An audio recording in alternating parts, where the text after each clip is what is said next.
What up? This is Rama Screen, and in the anticipation of Bloody Hell, which arrives in select theaters and drive-ins and on demand January 14th and on Blu-ray DVD January 19th, I'm here talking with the stars of this new movie, Ben O'Toole and Meg Fraser. How are you, Ben and Meg?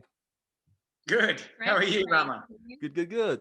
Thank you for taking the time. Oh man, I watched this movie recently and it was absolutely wild. I had such a blast. Let me start with you, let me start with you, Ben. Prior to this, you did Necrotronic, which I also enjoyed, which was equally bonkers. What drew you back to the horror thriller genre again and again? I think provided it's trying to do something new with the genre, it's interesting. I've always loved watching these movies. It's a genre I really enjoy. Like Shaun of the Dead really blew me away back in the day. Edgar Wright's editing and that kind of horror comedy. Like the extremities of those two can, if done right, go so well hand in hand. So, both projects have had that going for them. This one in particular, with the relationship between the conscience and Rex, the absurdity of it. In the back of my mind, I was like, if we get the tone right in this thing, we could be onto a winner here. And fortunately, the people that have seen it so far seem to think we have. So that's very exciting. Agreed. And Meg, this is your feature-length film debut, is that correct? It is, yes. Ah, Yeah. congratulations. So, what was your reaction when you first read Rob's script? And did you have any inkling or expectation for how bloody graphic this movie was going to be? No, I got some scenes sent to me that were way out of context, and then I would receive the whole script closer to getting the part of Alia. And yeah, reading the script, it was a wild ride just in the script itself. So I think I was just very excited to see how it was going to go from page to screen, really. Yeah, it was, very, very exciting. And Meg, on that note, in your conversation with Alistair, what did you do to shape your character Alia so that she would be perceived more than just seemingly a damsel in distress?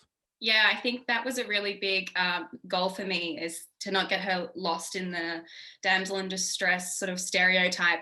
I think it was just focusing on all of those endearing qualities and not thinking of them as bad, I think. I don't think that her innocence or, her lack of knowledge about the world is a downfall for her. I think it really empowers her in a weird way.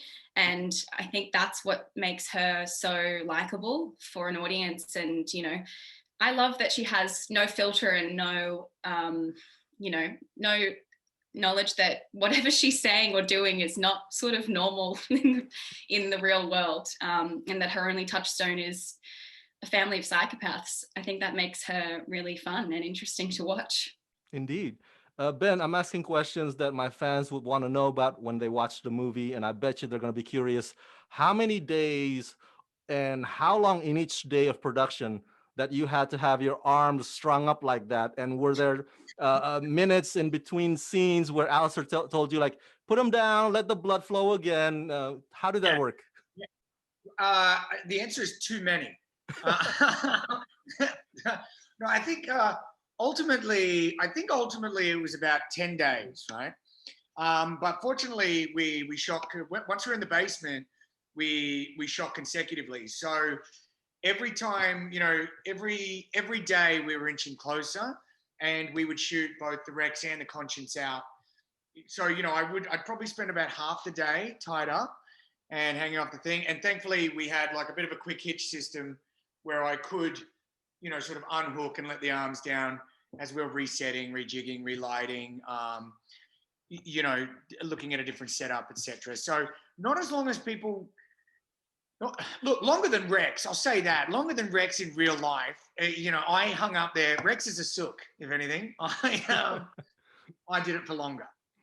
uh, Rex's conscience, is he Rex's voice of reason or is he Rex's ego personified? It's an interesting question. He's sort of both. He's sort of each and everything. He's basically, I mean, one of the ways I was kind of thinking of him is he's both the angel and the devil on your shoulder. But primarily the devil. and prefers to be.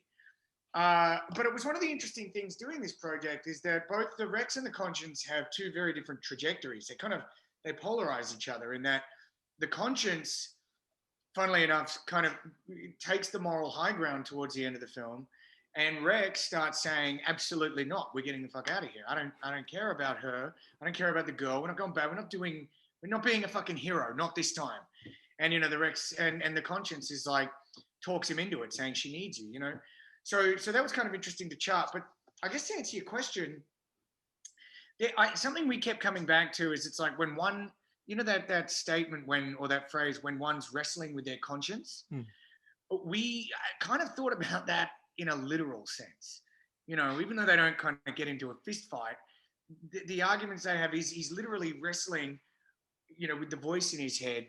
That is, like you say, a voice of reason. It's an antagonist. At times, it's the protagonist. It's the hero he needs versus the hero we want. He's kind of all of those things at once. Yeah. And Meg, here's a how question for you. How compact was the size of that cage? Did you have sufficient leg room or enough space to kind of move about in it? Not compact enough. No, yeah, everyone had a lot of fun hiding the key and locking me in there for extended periods of time. I think even my family said, can they give that to us from set? Can we take that and just keep that at home? Yeah. It was fine. It was small, but I had my water bottle in there and just enjoyed it. I was away from it kept me from having to do too many stunts, which I'm probably thankful for. We don't see any clumsy Meg come out on the film too much. So theme-wise, what does this movie want to convey? Like, don't be a hero, be a hero? Because it seems that's the dilemma that Rex is struggling with. I mean, look, I think it's... I don't really... Look, to be totally honest, I don't know. I saw and read this film purely as entertainment, and it's sort of unashamedly primarily being that. I think themes that people can read into it by all means. That's an added benefit, provided we agree with them. I wouldn't say it's pro-guns, for example, but I definitely think our primary goal was to entertain and to make something that would that would make people laugh and kind of take them on a journey. And look, I mean, considering everything that happened to the world since the time we made it to its release, I think it's quite fortunate that it's a little on the lighter side when it comes to, thematically. It is just entertainment. But I mean, if people want to read stuff into it, don't eat people. I mean, that's a pretty good one because horrible. It's a big karma thing too, Don't go to Finland. I'm kidding. Yeah, don't be the hero. Don't eat people.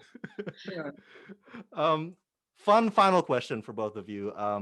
Have you received any response about this movie from people from Finland? That's all the reviews I care about. Did I do a good job with the accent? I've not seen any yet. I'd be very interested to sort of see. I mean, because it's funny, the only Finnish people we really have in the movie are the villains. And I just hope Finland doesn't think we're vilifying them as a people. So I'd be intrigued, but no is the answer to your question, Rama. I'm sorry. All I can say is that I asked the writers, why Finland? Why did you pick this particular country? And they didn't have a reason either. So it could have been any Eastern European nation that could have been. No, you remember he was it was the plane ticket. It was the plane ticket. Oh yeah, it was. They said Boise to Helsinki is boy to hell. And that's why Rob picked Helsinki. Yeah, that's right. That's what it is. So it actually isn't a comment on the Finnish people whatsoever. Yes, we still like Finnish people, though. We're not. Yeah, blame the capital, man. Well, for my fans at home, everybody go check out Bloody Hell in select theaters, drive-ins, and on demand January 14th and on Blu-ray DVD January 19th. Ben and Meg, thank you for talking to me and congratulations. Rama, thank you so much.